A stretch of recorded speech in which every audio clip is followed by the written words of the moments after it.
తిరిగి BCN news కి స్వాగతం. ప్రజా ఆరోగ్య విభాగం ఆధ్వర్యంలో భీమవరం మున్సిపాలిటీ పరిధిలో డయేరియాపై అవగాహన కార్యక్రమం చేపట్టారు. ప్రపంచ ఓఆర్ఎస్ వారోత్సవాల్లో భాగంగా 2 నెలల పాటు అవగాహన కార్యక్రమం చేపట్టారు. జూలైలో విస్తారంగా వర్షాలు కురిసే అవకాశం ఉన్నందున నీరు, ఆహారం కలుషితం కాకుండా పిల్లల నుంచి పెద్దల వరకు అతిసార వ్యాధి బారిన పడకుండా ఉండేందుకు Bhimavaram municipal commissioner M Shyamala ఆధ్వర్యంలో అవగాహన కార్యక్రమం చేపట్టారు. ఈ మేరకు 35వ వార్డులోని నారాయణపురంలోని సచివాలయ సిబ్బంది, పాఠశాల విద్యార్థులకు, తల్లిదండ్రులకు డయేరియా నివారణ చర్యలపై అవగాహన కల్పించారు. కాచి చల్లార్చిన నీటిని తాగాలని, వేడి ఆహార పదార్థాలను మాత్రమే భుజించాలని, ఇంటి పరిసరాలను శుభ్రంగా ఉంచుకుని వ్యాధులు వ్యాపించకుండా జాగ్రత్త పడాలని సూచించారు. ప్రతి ఒక్కరూ సహకరిస్తే అందరూ ఆరోగ్యంగా ఉండవచ్చని కమిషనర్ శ్యామల పేర్కొన్నారు.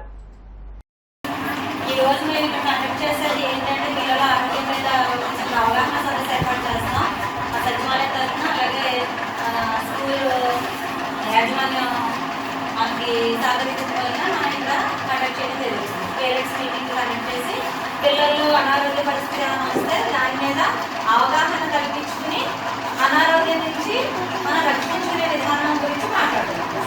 ఈ సమయంలో మనకంటే ఇప్పుడు వాతావరణ మార్పు వచ్చింది కదా అందరికీ. ఈ వాతావరణ మార్పుకి కారణంగా పిల్లలు అనారోగ్య పరిస్థితులు ఎక్కువగా తెలుసా. భీమవరం పట్టణ 26వ వార్డులోని సచివాలయంలో టీడీపీ, జనసేన, బీజేపీ నాయకుల ఆధ్వర్యంలో ప్రధాని నరేంద్ర మోడీ, ముఖ్యమంత్రి చంద్రబాబు, ఉప ముఖ్యమంత్రి పవన్ కళ్యాణ్, ఎమ్మెల్యే అంజుబాబు చిత్రపటాలను ఏర్పాటు చేశారు. ఈ సందర్భంగా మున్సిపల్ మాజీ vice chairman Ganreddy Trinath, BJP నాయకులు అడ్డగళ్ల ప్రభాకర్ గాంధీ, వీర మహిళ శ్యామల మాట్లాడుతూ కూటమి ప్రభుత్వం నీతివంతమైన పాలన అందిస్తుందని అన్నారు. ఈ కార్యక్రమంలో ఆకుల శ్రీను, అరసవల్లి సుబ్రహ్మణ్యం, వానపల్లి సూరిబాబు, కోరాడ కళ్యాణ్, గొంతన శ్రీనివాస్తో పాటు పలువురు కూటమి పార్టీ నాయకులు పాల్గొన్నారు. నరేంద్ర మోడీ గారు, అలాగే మన చీఫ్ మినిస్టర్ నారా చంద్రబాబు నాయుడు గారు, డిప్యూటీ చీఫ్ మినిస్టర్ కళ్యాణ్ గారు సమక్షంలో మన ఆంధ్రప్రదేశ్ భారతదేశంతో పాటుగా మన ఆంధ్రప్రదేశ్ అభివృద్ధి అనేది ఆ రోజే మొదలైపోయింది.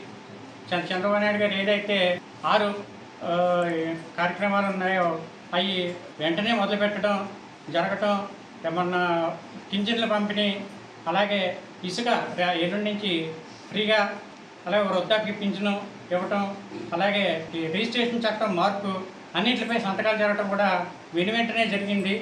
చేస్తూ 11 కిలోమీటర్లు రైల్వే లైను 2700 కోట్లతోటి ఆమోదం చేయటం అన్నీ జరిగినాయి. అలాగే మన భీమవరం శాసనసభ్యులు కూడా అవినీతి అంటే అర్థం తెలియనటువంటి మన శాసనసభ్యులు ఆయన కూడా రంగంలో దిగారు. నిన్నే 2,50,00,000తోటి రోడ్లని వేయాలనేసి మన కమిషనర్ గారికి చేయటం, అర్జీ జారీ చేయటం మనకు చాలా ఆనందదాయకంగా ఉందని తెలియజేసుకుంటూ భారత్ మాతాకి జై. ప్రతి వార్డు, ప్రతి నియోజకవర్గంలో, ప్రతి చోట కూడా పండుగ చేసుకుంటున్న రోజుల్లో ఈ కారణంగా భీమవరం పట్టణం 26వ వార్డులో సచివాలయంలో మన దేశ ప్రధాని నరేంద్ర మోడీ గారిది, అలాగే తెలుగుదేశం నాయకులు మా ముఖ్యమంత్రి నారా చంద్రబాబు గారిది, అలాగే మన పవన్ కళ్యాణ్ గారిది, అలాగే మన నియోజకవర్గ జనసేన ఎన్డీఏ కూటమి తెలుగు అభ్యర్థి మన ఎమ్మెల్యే మన నాయకుడు అంజుబాబు గారిది చిత్రపటాలని సచివాలయంలో ఆవిష్కరించడం జరిగింది.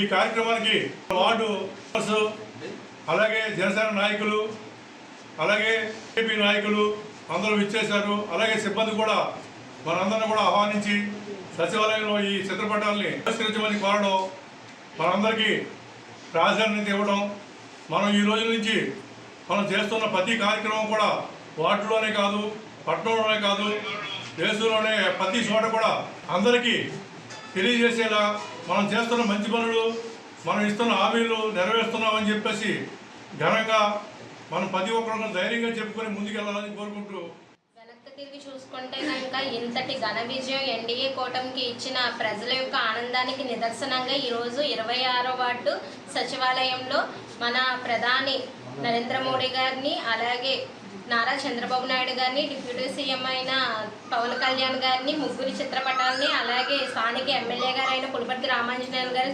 చిత్రపటాలని ఇవాళ సచివాలయంలో మేము సచివాలయం స్టాఫ్తో కలిసి కూటమి నాయకులందరం కలిసి ఇక్కడ ఆవిష్కరించడం జరిగింది. నారా చంద్రబాబు నాయుడు గారు అలాగే డిప్యూటీ సీఎం అయిన పవన్ కళ్యాణ్ గారు, నరేంద్ర మోడీ గారు వచ్చిన వెంటనే కూడా వితిన్ 1 month లోపే అన్న హామీల్లో 4 మీద సంతకం పెట్టి అలాగే నెరవేర్చడం జరుగుతుంది. ప్రజలకు అనుగుణంగానే మేము పరిపాలన చేస్తామని చెప్పి ఎన్డీఏ కూటమి తరపున మేము ప్రజలకు తెలియజేస్తున్నాం. వేడికైన వినోదమైన అందరికీ పసందైన విందు వేడివేడి బిర్యానీ అని మాంసాహారులే కాదు శాఖాహారులు సైతం లొట్టలేసుకుంటూ ఆరగించే రుచికరమైన వంటకమని సంఘ సేవకులు చెరుకువాడ రంగసాయి అన్నారు.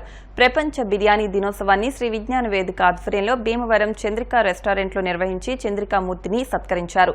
రంగసాయి మాట్లాడుతూ పల్లె నుంచి పట్టణం దాకా కాకా హోటల్ నుంచి 5 స్టార్ హోటల్ వరకు అందరికీ ప్రియంగా ఆర్డర్ చెప్పేవి బిర్యానీలేనని 1972లో భీమవరంలో సంగం బేకరీ మొట్టమొదటిదని దాని తర్వాత ఎన్నో రెస్టారెంట్లు వచ్చాయని అన్నారు.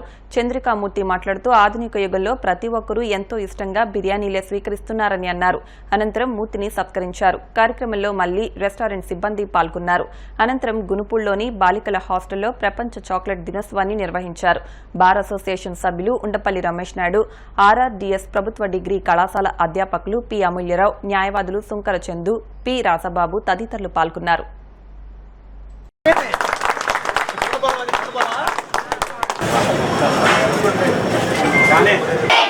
Happy chocolate day, happy chocolate day, happy chocolate day. ఈ పక్కన ఈ పక్కన అక్కడ దా దియో దా హ్యాపీ చాక్లెట్ డే దా జరా రావరే చాక్లెట్ డే రండి దాచుకోగల ఇలా చూపించండి అందరికీ. హ్యాపీ పూర్వకాలం నుంచి కూడా అసలు మన ప్రాంతాల్లో ఉన్న వంటలంటే చాలామందికి ఇష్టం. మన తూర్పుగోదావరి జిల్లా, పశ్చిమ గోదావరి జిల్లా, అలాగే కృష్ణా జిల్లా, ఇలా విశాఖపట్నం ఎలా వెళ్ళినా సరే మన వంటలు పెట్టిన పేరు దేశ విదేశాల నుంచి కూడా వచ్చి మన వంటలను స్వీకరిస్తూ ఉంటారు. అటువంటి దాంట్లో పలావ్ అనేది మాంసం పలావే కాదు, వెజిటబుల్ పలావ్ కూడా ఉంది. దాంట్లో చట్నీ వేసుకుని దాంట్లో కూర తినే పలుకుతుంది. అయితే ఈ పలావ్ అనేది విదేశీ సంస్కృతి వచ్చింది. విదేశాల్లో చేసినటువంటి పలావ్ ఐరోపాలో పుట్టిన మొత్తం దాన్ని ఆ పలావ్ని ఇవాళ ప్రపంచవ్యాప్తంగా వచ్చింది. ఈ ప్రపంచంగా వచ్చిన పలావ్ని అనేక రకాలుగా ఇక్కడ నాన్ వెజిటేరియన్ పలావ్గా ఉంటున్నాయి. మళ్ళీ ఇవాళ ప్రపంచ పలావ్ దినోత్సవం చేస్తున్నారంటే ప్రపంచవ్యాప్తంగా మరి పలావ్కి ఎంత ప్రాముఖ్యత చూసుకోండి. మరి రోజుకి కొన్ని లక్షల రూపాయలు మరి దీని మీద వ్యాపారం జరుగుతుంది. అయితే మన ఊళ్ళో చంద్రిక, అభిరుచి, సీతయ్య పలావ్, పెంగుటిల్లు ఎంపరాజు గారు ఇలా అందరూ కూడా దీన్ని చేస్తున్నారు. అయితే ఒకళ్ళని మించి ఒకళ్ళు భీమవరంలో అద్భుతంగా చేస్తున్నారని మాకు ఈ వీళ్ళంతా చెప్తూ ఉంటారు. అందరూ పలావ్ చేసే వాళ్ళందరూ కూడా భీమవరం పలావ్ అంటే అందరికీ కూడా చాలా పెద్ద మక్కువ. దేశ విదేశాల నుంచి వచ్చినటువంటి కోడి పందాలకు వచ్చిన వాళ్ళు ముందు మన భీమవరం పలావ్ తీసుకుంటారనే ప్రఖ్యాతి మనకు ఉందని తెలియదు. మరి మూర్తి గారిని ప్రత్యేకించి ఎందుకు అభినందిస్తామంటే సామాజికంగా ఆయన మధ్యతరగతి కుటుంబంలో వచ్చి ఇంతమంది వ్యాపారం చేస్తూ తన దాంట్లో 10 మందికి సాయం చేస్తూ ఆర్థికంగా చేస్తున్నారు. ప్రత్యేకించి మన మూర్తి గారికి మన పట్టణం తరఫున అభినందనలు తెలియజేస్తాం. భీమవరం ప్రజలందరికీ నా నమస్కారం. అలాగే చుట్టుపక్కల ఉన్న మన పరిసర ప్రాంత గ్రామస్తులు కానీ విలేజెస్ కానీ మా చంద్రిక బిర్యానీ పాయింట్ ఒక ప్రాముఖ్యత ఉన్నది.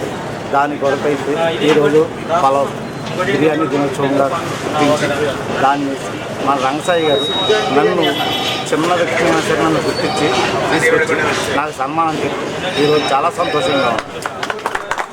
ప్రపంచ చాక్లెట్ దినోత్సవం జరుగుతున్నా అంటే చిన్నపిల్లలు ఎక్కువగా ఇష్టపడేది. చిన్నపిల్లలకి చాక్లెట్ ఇచ్చిన వెంటనే చాలా సంతోషపడుతూ ఉంటారు. అందుకని ఈ చిన్నపిల్లల వసతి గృహం, ప్రభుత్వ వసతి గృహం, బాలికల వసతి గృహంలో విజ్ఞాన వేదిక ఆధ్వర్యంలో మన రంగసాయి గారు ఇటువంటి కార్యక్రమాలు చేయడం వల్ల చిన్నపిల్లల్లోనూ అదేవిధంగా ప్రజల్లోనూ మంచి ఉత్సాహం కలుగుతుంది. ప్రజలకు ప్రతి ఒక్కరికి కూడా ఈ చాక్లెట్ని ప్రాముఖ్యత తెలియజేయడం ఉద్దేశంతో ఈ కార్యక్రమం నిర్వహించడం జరిగింది. మరి 1550లో ఐరోపాలో ఈ చాక్లెట్ ఫ్యాక్టరీ అనేది స్టార్ట్ చేయడం జరిగింది. అప్పటి నుంచి కూడా ప్రతి రోజు ఇదే రోజున ఈ చాక్లెట్ దినోత్సవం జరుపుకోవడం. మరి ఈ చాక్లెట్ తినడం వల్ల ఎంత ఆనందంగా ఉంటుందో, ఎక్కువగా తినడం వల్ల కూడా అదే ప్రమాదకరం. అందువల్ల లిమిటెడ్గా తీసుకుని ప్రతి ఒక్కరూ చిన్నపిల్లలందరూ కూడా సంతోషంగా ఉండాలని ఈ కార్యక్రమం జ్ఞాన వేదిక ఆధ్వర్యంలో ఈ చాక్లెట్స్ డే జరుపుకుంటున్నారు. ఈ చాక్లెట్స్ అనేది ఒక కార్బోహైడ్రేట్. ఈ చాక్లెట్ తినడం వల్ల ఎనర్జీ కలుగుతుంది. కొంతమందికి నీరసం అలా వాళ్ళకి ఒక చాక్లెట్ వేసుకుంటారు. ప్రతిరోజు ఒక చాక్లెట్ తింటా ఉంటే అది ఆరోగ్యానికి మంచిది, ప్లస్ జ్ఞాపకశక్తి కూడా బాగా ఎక్కువగా ఉంటుంది. ఈ చాక్లెట్స్లో మరి కాఫీ అవి కూడా కలుపుతారు. కాఫీ చాక్లెట్లు ఉంటాయి. అవి తినడం వల్ల బాగా మంచి జ్ఞాపకశక్తి, చదువులు కూడా పెంపడుతూ ఉంటాం అనమాట.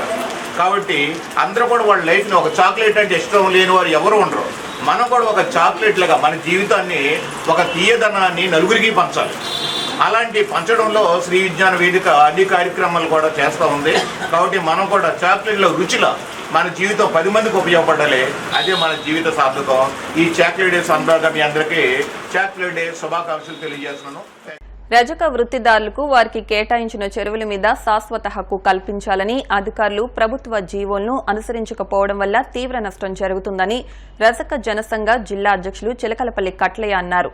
ఏలూరులోని రజక జనసంఘ జిల్లా కార్యాలయంలో రజకుల నాయకుల సమావేశం జరిగింది. ఈ మేరకు ఉమ్మడి జిల్లాల నుండి హాజరైన రజక సంఘాల నాయకులు గ్రామాల్లోని వృత్తి చెరువుల సమస్యలను సమావేశం దృష్టికి తీసుకుని వచ్చారు. ఈ సందర్భంగా చిలకలపల్లి కట్లయ్య మాట్లాడుతూ గతంలో తెలుగుదేశం ప్రభుత్వం ముఖ్యమంత్రి చంద్రబాబు నాయుడు రజకులకు ఇచ్చిన హామీలను గుర్తు చేశారు. వృత్తి చెరువుల విషయంలోని సమస్యలను ఉప ముఖ్యమంత్రి పవన్ కళ్యాణ్ దృష్టికి తీసుకుని వెళ్లగా రజకులకు పూర్తి సహకారాలు అందిస్తామని ఇచ్చిన హామీని నెరవేర్చాలని కోరారు. పవన్ కళ్యాణ్ ను ఉండి నియోజకవర్గం కాళ్ల మండలం పెదమీరం గ్రామంలో కలిసి రజకులు పడుతున్న ఇబ్బందులను దృష్టికి తీసుకువెళ్లడం జరిగిందని చెప్పారు. పంచాయతీరాజ్ శాఖ మంత్రిగా పవన్ కళ్యాణ్ కలుగజేసుకుని రజకుల వృత్తి చెరువుల మీద శాశ్వత హక్కులు కల్పించాలని డిమాండ్ చేశారు. ఎర్రంపేట గ్రామంలో రజక సంఘానికి ఎంపీ నిధుల నుంచి 10 లక్షల రూపాయల నిధులతో రజక కమ్యూనిటీ హాల్ నిర్మించాలని, అలాగే రజకుల చెరువులోతు తవ్వించాలని అధికారులను ప్రజాప్రతినిధులను కోరినట్లు చెప్పారు.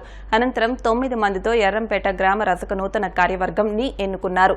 అధ్యక్షులుగా పాలూరు శ్రీను, ఉపాధ్యక్షులుగా దువ్వపు రాము, కార్యదర్శిగా బూరుగపల్లి ధర్మయ్య, సహాయ కార్యదర్శిగా కానూరు వెంకటేశ్వరరావు, కోశాధికారిగా మున్నూరు సుబ్బారావు, సలహా సభ్యులుగా దూదిగాం ఏసయ్య, బూరుగుపల్లి చిన్న సత్యం, బూరుగుపల్లి దుర్గారావు, దువ్వా కొండలరావు తదితరులు ఎన్నికయ్యారు. ఈ మేరకు నూతన కమిటీ సభ్యులకు జిల్లా నేతలు శుభాకాంక్షలు తెలియజేశారు. ఉమ్మడి పశ్చిమ గోదావరి జిల్లా రచక సంఘ భవనానికి పలు సమస్యల మీద కొన్ని గ్రామాల రచకులు ఇక్కడ రావడం జరిగింది. పోలవరం నియోజకవర్గం కొయ్యూరుగూడెం మండలం ఎర్రంపేట అనే గ్రామం నుంచి నూతనముగా రిజిస్ట్రేట్ చేయించుకోవడానికి రచక నేతలు ఇక్కడ రావడం జరిగింది.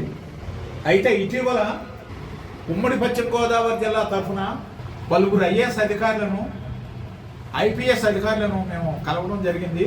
వెస్ట్ గోదావరి కలెక్టర్, ప్రస్తుతం ఈస్ట్ గోదావరి కలెక్టర్ ప్రశాంత్ గారిని, అదేవిధంగా ఏలూరు జిల్లా కలెక్టర్గా నూతనంగా వచ్చిన అదేవిధంగా పలువురు జిల్లా కలెక్టర్ల వారులను మేము కలిసి రజక వృత్తిదారులు ఏ రకమైనటువంటి ఇబ్బందులు పడుతున్నారు, వాళ్ళకి పరిష్కార మార్గాలు చూపించాలనే విషయంలో వారిని కలిసి వినతి పత్రాలు కూడా మేము ఇవ్వడం జరిగింది. ముఖ్యంగా రజక సంఘాలు వారికి వృత్తిపరమైన సమస్యలను తీర్చవలసిన బాధ్యత అధికారుల మీద ఉంది. కలెక్టర్ చైర్మన్గా వ్యవహరిస్తున్న జీవో 62 కమిటీలో ఆ కమిటీలో ఉన్న అధికారులందరూ హాజరయ్యి రజకుల సమస్యలు పరిశీలిస్తారని మేము కోరుకున్నాము. ముఖ్యంగా రజకుల వృత్తి చెరువు మీద మాన్యువల్ రేట్స్ ఇప్పించాలని మేము కోరుకుంటున్నాము. ఇదే విషయాన్ని నేను గతంలో 2018లో అప్పటి ముఖ్యమంత్రి గౌరవనీయులు చంద్రబాబు నాయుడు గారిని, అదేవిధంగా 2 years బ్యాక్ 3 years బ్యాక్ కూడా ఉండి నియోజకవర్గం కాళ్ల మండలం పెదమెరవ అనే గ్రామంలో ప్రస్తుత డిప్యూటీ సీఎం శ్రీ పవన్ కళ్యాణ్ గారిని కూడా కలవడం, రజకులు ఏ రకమైనటువంటి ఇబ్బందులు పడుతున్నారు, వారికి ఏ రకమైనటువంటి పరిష్కార మార్గాలు చూపించాలనే విషయంలో కూడా వారి దృష్టికి చెప్పడం జరిగింది. రజకులకు వృత్తి చెరువు మీద manual Bhimavaram Anasuya chess academy ఆధ్వర్యంలో పశ్చిమ గోదావరి జిల్లా అసోసియేషన్, ఆంధ్రప్రదేశ్ చెస్ అసోసియేషన్ సహకారంతో భీమవరంలో జిల్లా అండర్-19 చదరంగం పోటీలు నిర్వహించారు. జిల్లా నలుమూలల నుండి 26 మంది క్రీడాకారులు పోటీల్లో పాల్గొన్నారు. ఈ పోటీల్లో ఎన్ వరుణ్ తేజ్, ప్రథమ స్థానం శివసాయి కార్తిక్, ద్వితీయ స్థానం ఈ దేవాంశ్, మూడవ స్థానం ఎన్ కుష్వంత్, 4వ స్థానం సాధించారు. వీరు ఈ నెల 18, 19 తేదీల్లో జరుగు రాష్ట్ర స్థాయి అండర్-19 చదరంగం పోటీల్లో జిల్లా తరపున ప్రాతినిధ్యం వహిస్తారని అసోసియేషన్ జిల్లా అధ్యక్షులు మాదాసు కిషోర్ తెలిపారు. ఈ కార్యక్రమంలో అసోసియేషన్ సభ్యులు మైలాపురి మురళి, నోముల రామారావు తదితరులు పాల్గొన్నారు. ఈరోజు అనసూయ చెస్ అకాడమీ ఆధ్వర్యంలో వెస్ట్ గోదావరి చెస్ అసోసియేషన్ మరియు ఆంధ్ర చెస్ అసోసియేషన్ సహకారంతో west Godavari district under-19 chess championship పోటీలు నిర్వహించుకోవడం జరిగింది. ఈ పోటీలకు వెస్ట్ గోదావరి జిల్లా నుంచి 22 మంది క్రీడాకారులు పాల్గొన్నారు. ఈ పోటీల్లో విజేతలు ఈ నెల 17, 18 తేదీల్లో నంద్యాలలో జరుగు రాష్ట్ర స్థాయి అండర్-19 పోటీల్లో జిల్లా తరపున వాళ్ళు ప్రాతినిధ్యం వహిస్తారు. అక్కడ కూడా విజయం సాధించి మన జిల్లాకి పేరు ప్రత్యేకత తీసుకోవాలని కోరుతున్నాను. వార్తలు ముగించే ముందు ముఖ్యాంశాలు మరొకసారి. స్వాతంత్ర సమరయోధులు, విద్యాదాత అద్దేపల్లి సత్యనారాయణమూర్తి సేవలు చిరస్మరణీయం. కేంద్ర ఉక్కు, భారీ పరిశ్రమల శాఖ సహాయ మంత్రి శ్రీనివాస వర్మ, రాష్ట్ర జలవనరుల శాఖ మంత్రి Nimmala. Bhimavaram 32 dental care doctor Gautam ఆధ్వర్యంలో ధర్మ వికాసం కార్యక్రమాన్ని ప్రారంభించిన ఎమ్మెల్యే అంజుబాబు. విద్యార్థులు ఉన్నతంగా విద్యను అభ్యసించేందుకు అనువైన వాతావరణాన్ని వసతి గృహాల్లో కల్పించాలి. భీమవరం పట్టణంలో పలు వసతి గృహాలను ఆకస్మికంగా తనిఖీ చేసిన జిల్లా కలెక్టర్ నాగరాణి.